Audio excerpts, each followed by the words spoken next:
तर आपण सध्या संकल्प व्यसनमुक्ती केंद्रात आहोत. तर हे जे मनोहरराव गणवीर सर आहेत हे या केंद्राचे अध्यक्ष आहेत. तर यांना आपण विचारूया का सर या केंद्राची स्थापना कधी झाली? 20 वर्ष अगोदर. हो का? तर त्यावेळेचे फाउंडर कोण होते, तुम्हीच की अजून कोणी? त्यापासून तुम्हीच आहे. म्हणजे तुम्ही याच्या व्यतिरिक्त कुठलं शासकीय सेवा वगैरे काही असते? नाही, शासकीय सेवा केली. नगराध्यक्ष होतो भंडाऱ्याला. भंडारात का?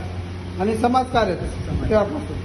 तर आज म्हणजे इथं किती रुग्ण आहेत आत्ताच्या परिस्थितीमध्ये? 25 रुग्ण आहेत. 25 आहेत का? आणि याला फंड वगैरे कुठून येते? गव्हर्नमेंट रूम पण 2 वर्षापासून नाही मिळाला. हो का? तर गव्हर्नमेंटकडून येते. आणि हे करत असं बरं, ही तुम्हाला आयडिया कशी सुचली? तुमचे म्हणजे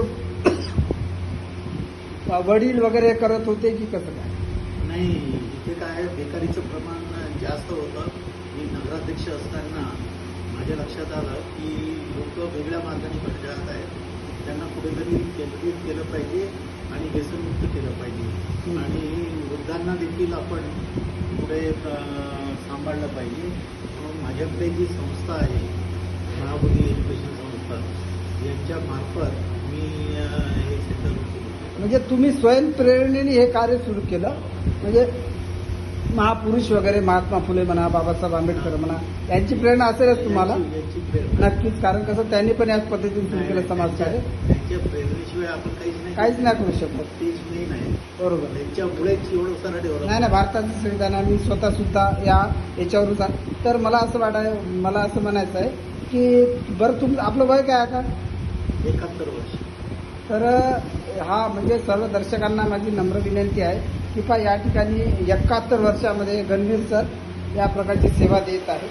तर यांच्यापासून आपण हा वसा घ्यावा. कारण जी तरुण मंडळी आहे आपल्याकडे सर्व काही असताना सुद्धा आपण फारसं लक्ष देत नाही. पण यांचं हे वय झालेलं असताना या ठिकाणी सेवा देत आहे. आणि 25 रुग्ण यांच्याकडे याच्यामध्ये अंडर ट्रीटमेंटमध्ये आहेत. त्यांची सुद्धा मी आत्ता इंटरव्ह्यू घेतला. तर त्यांचे सुद्धा अतिशय म्हणजे त्यांना सकारात्मक त्यांनी सांगितलेलं आहे.